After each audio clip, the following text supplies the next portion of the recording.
Hola, bienvenidos a Reporte Climático. Yo soy Iván Carrillo y me da mucho gusto compartir nuevamente con ustedes este espacio de periodismo de soluciones para un mundo en constante cambio.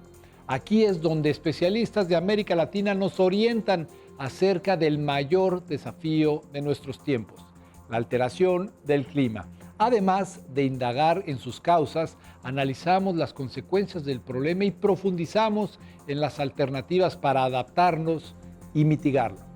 Uno de los riesgos más grandes que conlleva el cambio climático es su efecto sobre la biodiversidad. Incontables formas de vida, muchas aún desconocidas para el ser humano, podrían desaparecer muy pronto debido a las temperaturas crecientes, la subida del nivel del mar y la pérdida de glaciares. Ante este peligro inminente, una técnica salida de la ciencia ficción adquiere cada vez más relevancia para el rescate de especies y nuestra propia supervivencia. Se trata de la criopreservación y hoy veremos en qué consiste con la ayuda de Karina Morales Ueno. Pero primero, vayamos a un breve recorrido por las noticias climáticas alrededor del planeta. En 1987, la investigadora Ellen Thomas viajó al Océano Antártico en búsqueda de foraminíferos bentónicos, unos microorganismos que habitan en el fondo del mar. Pero por azar terminó descubriendo mucho más. Cuando analizó las muestras de hielo perforado, se dio cuenta que la capa formada hace 56 millones de años indicaba tres cosas: una extinción masiva de foraminíferos, una concentración muy alta de dióxido de carbono y un calentamiento global de entre 5 y 8 grados Celsius. En una reciente entrevista con la agencia Zinc, Thomas explicó que en aquel entonces debió presentarse una intensa actividad volcánica y, al emerger, el material incandescente del manto de la Tierra quemó grandes cantidades de petróleo en su paso por corteza terrestre. De ahí provino el CO2 que calentó al planeta. Según sus cálculos, este evento acabó con un tercio de la vida marina y es una advertencia de lo que podría pasar con el cambio climático actual.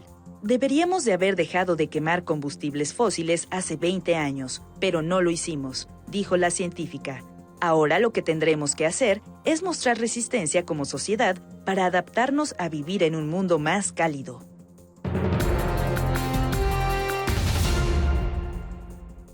A finales de agosto, Polonia le pidió al Tribunal de Justicia de la Unión Europea anular 3 políticas climáticas que tiene la región, informó Reuters. La primera es la prohibición de la venta de nuevos coches emisores de dióxido de carbono a partir del año 2035. La segunda es el recorte de más de la mitad de las emisiones totales de CO2 antes de que termine esta década. Y la tercera es una reforma a los mercados de carbono.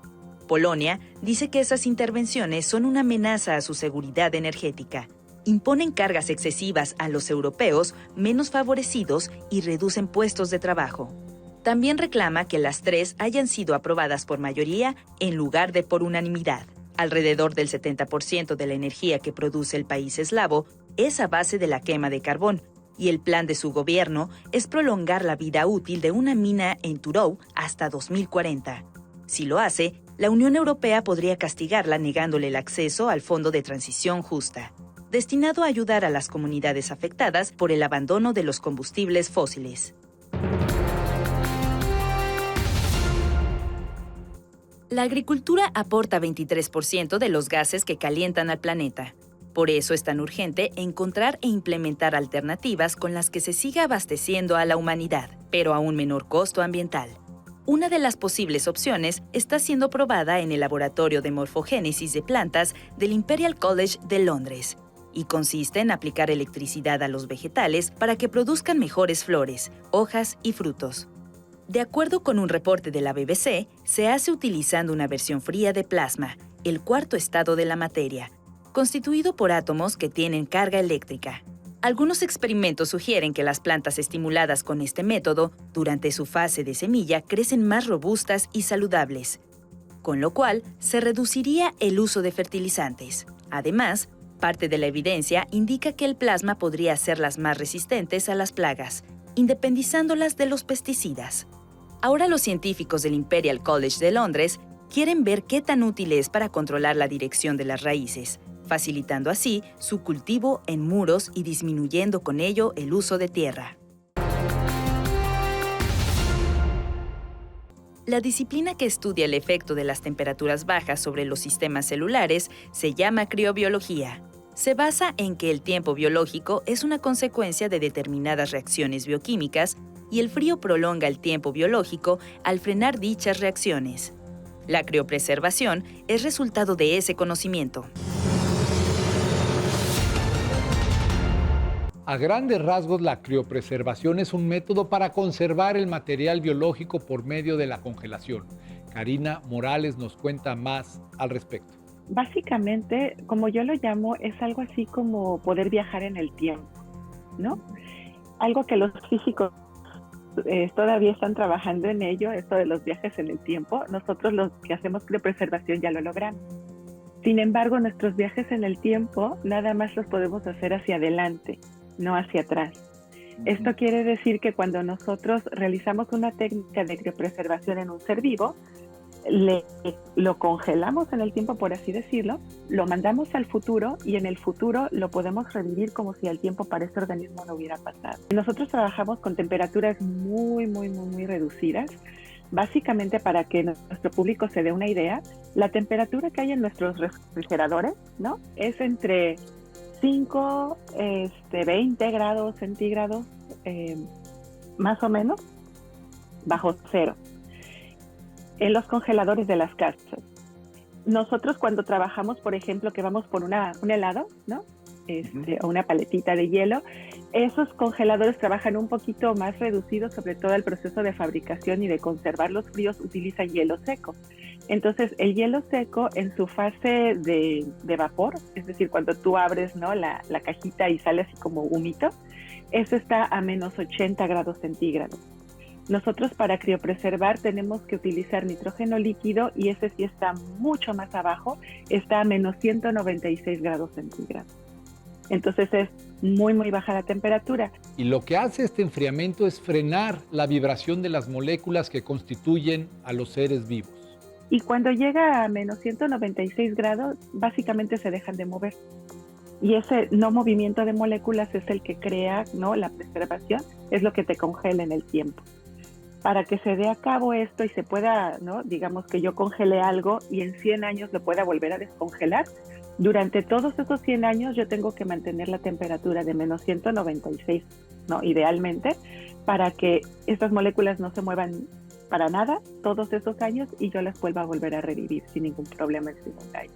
La técnica está siendo probada en los más diversos organismos, desde virus y bacterias, pasando por plantas y animales silvestres, hasta especies que usamos como alimento. Se pueden criopreservar plantas, se pueden criopreservar animales, ¿no?, sobre todo mamíferos, de origen pecuario son los que es más común la técnica. Ahora ya se está utilizando para organismos silvestres. Se pueden criopreservar bacterias, virus. Hay una infinidad de organismos, o sea, tú nombra el organismo y probablemente alguien ya lo intentó o ya lo está haciendo.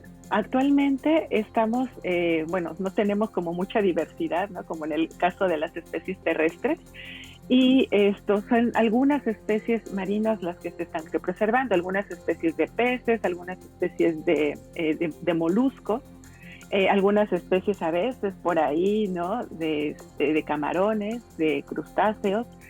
El detalle es que como cada especie tiene como su propio mecanismo y sus propias estrategias de reproducción, porque la reproducción en el agua implica tener más estrategias, no hemos podido esta tecnología de criopreservación pues trasladarla así inmediatamente de un animal al otro, ¿no?, como en el caso de los mamíferos, en donde las estrategias de reproducción son muy parecidas y entonces las herramientas, las técnicas, ¿no?, los conocimientos es muy fácil trasladarlo nada más de un animal a otro. Ahora científicos como Karina Morales buscan aplicar la criopreservación al rescate de la biodiversidad. De hecho, la criopreservación como tal, como técnica, es como la parte divertida, ¿no? Hacerlo es lo divertido. Pero ¿para qué lo hacemos o para qué nos divertimos haciéndolo? Eso es lo interesante. Entonces, El principal objetivo de esto es poder preservar o conservar la diversidad o la biodiversidad de este planeta, ¿no? Porque hay muchas cosas que están cambiando muy rápido en este planeta, muchas especies están desapareciendo y entonces pues nosotros necesitamos alguna forma de esto, pues de rescatarlas, incluso de cuidarlas, ¿no? Otra cosa muy importante para la criopreservación es que nos ayuda a identificar especies genéticas. Nos ayuda a caracterizar con precisión no solamente su genética en términos de estructura, pero también la genética en términos de población, para que podamos nosotros estimar un tamaño efectivo de la población, que es como qué tanto se pueden mezclar entre ellos hasta que empiecen a haber problemitas, ¿no? De que si se están apareando primos y hermanos y estas cosas, ¿no? Lo que es la endogamia, hasta qué punto podemos hacerlo. Y también para detectar cambios cuando existe un tamaño o una deriva o un cambio en estas poblaciones genéticas. Incluso representa una herramienta para garantizar la seguridad alimentaria. Eso es lo más importante. Sin esto no le podemos dar de comer al mundo. La mayor parte del alimento, ¿no? Que se produce o que se consigue a partir de especies acuáticas, se consigue a partir de la pesca de los animales en vida silvestre. Esto significa que se mandan barcos con grandes redes, ¿no? Y atrapan un montón de organismos acuáticos. Y una vez que los atrapan, los sacan del agua, pero de eso que atrapaste hay cosas que se comen y cosas que no se comen, ¿no? Entonces, lamentablemente, mucho de lo que no se come, pero que sí forma parte de la biodiversidad, pues se desperdicia, ¿no? Digamos que murieron en vano. Y de lo que sí se puede consumir, entre que lo recolectan, lo conservan, lo trasladan, llega a los almacenes lo distribuyen y se vende y llega a tu casa, ¿no? Mucho también se desperdicia en ese proceso. Entonces, todo esto causa una merma enorme y nos estamos acabando los recursos y no estamos produciendo o dándole, ¿no? Al mar o a las entidades acuáticas cómo restablecerlo. Una primera solución a esta pérdida fue la acuicultura. Así nos lo cuenta Karina Morales. La acuicultura. Cuando surge la acuicultura, ¿no? La idea es, pues lo vamos a producir en granjas, ¿no? Y así nosotros podemos alimentar a la gente. Y sí, es una muy buena idea, pero no todos los animales se adaptan a condiciones de granja. Y para nosotros poder eficientizar la reproducción de las especies en cautiverio, necesitamos hacer uso de estrategias que siempre se han usado en especies pecuarias, en ganado bovino, en cerdos, en aves, que es el recolectar su germoplasma, ¿no? Sus huevitos, para poder entonces nosotros colectarlos en el tiempo y poderlos utilizar en el futuro. Eso se ha hecho muy poquito en especies acuáticas y es lo que nosotros estamos tratando de impulsar, porque ya vimos que funciona muy bien en mamíferos.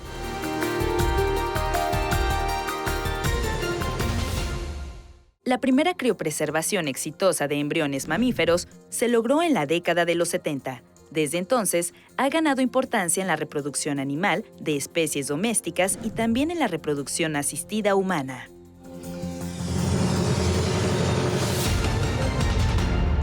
La acuicultura ha ganado terreno en el suministro de alimentos y actualmente provee casi la mitad del pescado que se consume en el mundo. Sin embargo, tiene varias limitaciones. Básicamente, el camarón al que yo me dedico es el camarón blanco del Pacífico, es el Peneus banamei, o Lithopeneus banamei, como lo conozcan. Y este camarón nada más está como que en vida libre en litorales, ¿no? de la costa de América y solamente en ciertas latitudes. O sea, digamos que de norte a sur es básicamente Centro y Sudamérica, en donde lo puedes encontrar en las costas de estos litorales. Pero ahora se produce en todo el mundo porque esta especie, como es tan dócil y es tan fácil de manejar en granja, pues la exportaron a otras granjas en diversos lugares del mundo, ¿no? Ya está en Asia, ya está en Europa, ya está en varios lugares. El detalle es que este animalito, hace algunos años tuvimos un problema, ¿no? Y ya lo veíamos venir, porque cuando tú tienes animales en una granja todos hacinados, pues es más probable que se dé un evento de alguna enfermedad que surja, ¿no? Y entonces se dio este gran problema de la mortalidad temprana del camarón, no sabía qué lo causaba, alrededor del mundo muchísimas muchísimas granjas tuvieron que cerrar. Y cuando cerraron, se quedaron sin camarón y hubo una crisis mundial de que falta camarón y no hay forma, ¿no?, de alimentar al mundo. Abordar estos desafíos en un mundo impactado por el cambio climático requiere de planteamientos innovadores como el uso de la criopreservación. Ponle tú que lo de menos es que no tengas camarón en tu plato para la mesa. El problema es cómo impacta la economía mundial a partir de que tengas que cerrar tantos centros de trabajo. Porque deja sin trabajo a muchísima gente cuando cierras una granja. Entonces, nosotros previniendo esto, es que estábamos, antes de que todo esto sucediera, tratando de criopreservar estas especies, el germoplasma de estas especies, porque los camarones que viven en granja, en sus genes, digamos, ya tienen programado para que lo asimile el público, que se porten bien y están domesticados. Entonces son más fáciles de manejar, tienen más tolerancia a estar confinados en un área, ¿no? Lo que no es en las especies silvestres. Además, su genética, como ya los estuvieron, seleccionando, tienen resistencia a algunas enfermedades, crecen más rápido que sus primos silvestres. Todo eso es avance genético, que lamentablemente cuando pasó todo esto, mucho se perdió, ¿no? Líneas enteras de camarón que crecía muy rápido en muy poquito tiempo, con muy poquita comida, se perdieron para siempre. Y es lo que nosotros estamos tratando de evitar que vuelva a suceder. Es un as bajo la manga para el futuro y también para el presente. No, lo que nosotros estamos haciendo es que conservamos estas líneas genéticas para que toda esa información que se tiene en los genes de estos animales, crecer rápido, poder crecer con ciertos alimentos, poder engordar rápidamente con determinados nutrientes, resistir ciertas enfermedades y cosas que incluso ahorita ni conocemos ni sabemos que nos puedan servir, porque tal vez en sus genes ahorita tienen información de cómo combatir un patógeno en particular que ahorita no existe, pero que en 10, 15, 20 años va a existir. Entonces eso lo tenemos que conservar para que no se vaya a perder en el transcurso del tiempo, porque bien sabes, ¿no?, que lo que no se usa, pues se pierde. Ahora es más difícil movilizar animales vivos que antes. ¿Por qué? Porque ya sabemos que un animal vivo puede tener dentro de sí un patógeno que igual a él no le hace daño, pero cuando llega a otro lado, ¿no?, pum, se dispersa, le cae otra especie o nos cae a nosotros y entonces volvemos a empezar con este rollo de la pandemia. Entonces movilizar animales vivos ahorita es súper difícil, pero es mucho más sencillo movilizar germoplasma, movilizar los huevitos, el espermatozoide, las larvas congelados, es mucho más fácil, porque todo eso ya pasó por un proceso, digamos, de higienización, ¿no? Ya tú certificaste que esto no tiene enfermedades, que está en un ambiente estéril, y entonces todo eso se hace mucho más sencillo. El potencial de la criopreservación no termina ahí. Por el contrario, investigarla en modelos animales proporciona pistas sobre su uso en seres humanos. Cuando tú le dices a la gente, bueno, pero es que esto lo hacemos para que tú puedas comer en el futuro, como que a veces no dimensiona la urgencia, ¿no? Porque dice, pues ahorita tengo comida en el refrigerador, no pasa nada. Pero si yo te dijera que, por ejemplo, yo puedo criopreservar, digamos, tus células germinales, ¿no? Las que están ahorita de moda, que son las que están en la placenta, en el ombligo, o puedo preservar tal vez algunas células de tu cuerpo, digamos que puedes utilizar de refacción como células de tu hígado, células de tu páncreas o de tus riñones, ¿no? Entonces ya dicen, ay, espera un segundo, o sea, yo puedo, ¿no?, conservar para el futuro piezas que puedo utilizar después como refacciones para mí mismo. Y entonces eso sí dice, entonces la criopreservación no nada más sirve para rescatar animales, sirve para rescatar vidas. Y eso pues nos facilita el crear conciencia de sí, pero imagínate, ¿no?, que en el futuro, en 10, 15 años, yo tenga tu banco de todas las células que te puedo, ¿no?, volver a hacer un riñón, un hígado, un corazón, lo que tú quieras, pero el mundo, ¿no?, pues ya no va a ser como es, ya vamos a tener menos oxígeno, va a estar más contaminado, dónde vas a tener dónde vivir, o no puedo producir alimento para que tú sigas viviendo. Entonces ya como que el público ya dice, espera, entonces tengo que yo no solamente cuidar mis células, pero también tengo que conservar o ayudar a conservar el ambiente para que si yo llego a vivir 100 o 120 o 150 años, pues pueda seguir contento y feliz en este planeta, ¿no? Esta versatilidad puede hacernos imaginar toda clase de aplicaciones de la criopreservación y brinda esperanza frente a retos tan difíciles como el rescate de la vaquita marina, pero Karina Morales pide cautela. Decir que sí, yo puedo llegar, ¿no? Y tomar una vaquita marina, le tomo muestras de distintas células de su cuerpecito, entre ellos los gametos, y los congelo. Y ahí están. El problema es que ahorita yo no tengo la tecnología para que a partir de eso yo te diga, ¡pum!, voy a producir otra vaquita marina. Entonces, sí, voy a conservar sus genes, los voy a tener ahí, pero yo no tengo mecanismos todavía, ¿no? Como en el caso de que si yo conservo tus células del riñón, pues sí, las tengo ahí, pero no te puedo hacer otro riñón ahorita, ¿no? Entonces, sí y no. Podría ser más útil si yo conociera el ciclo completo de la reproducción de la vaquita marina. Y si yo supiera, la vaquita se reproduce así, se hace asado, ¿no? Necesito tanto tiempo entre que la fertilizo y la pongo en un útero subrogado, y van a ser así, y después cómo voy a cuidar a ese bebé cuando nazca, ¿no? Toda esa información ahorita yo no la tengo. Si yo la tuviera, entonces yo te diría, sí, podemos salvar a la vaquita marina. Pero yo no tengo eso. Tampoco tengo yo acceso a conocer cómo puedo yo mantener a la vaquita marina en cautividad. La realidad que vivimos hoy en día, la sinergia de enfoques y acciones, especialmente en regiones y países megadiversos. México es un país megadiverso. Nosotros tenemos un montón de especies, no solo acuáticas, de todo tipo, de plantas, de mamíferos, de un montón de microorganismos incluso, que solamente están aquí y viven aquí. Son endémicos, no los encuentras en ninguna otra parte del mundo. Y creo que es muy importante, no solo para nuestro país, sino para el mundo, el conservar toda esta biodiversidad. Y por lo tanto, nosotros necesitamos crear esas herramientas para poderlo realizar.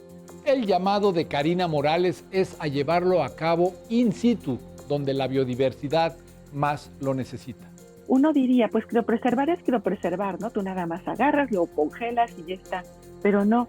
Muchas veces cuando un organismo es diferente, como en el caso de los peces o de los camarones, tú no solamente tienes que trasladar la técnica, tienes que crear las herramientas de cómo colectar esos gametos o esas células, tienes que básicamente inventar, ¿no?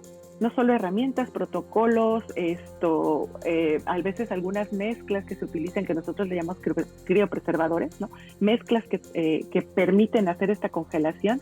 Todo eso lo tenemos que desarrollar in situ, es decir, aquí, ¿no? De nada nos sirve que alguien lo desarrolle del otro lado del mundo, ¿no? Y luego del otro lado del mundo se lo queden, porque entonces ya quedamos como en un problema, digamos, como de patente de cosas, ¿no? Claro. Porque lo que se produjo en mi país tiene que estarse guardando en otro país, yo no tengo acceso a él, ¿no?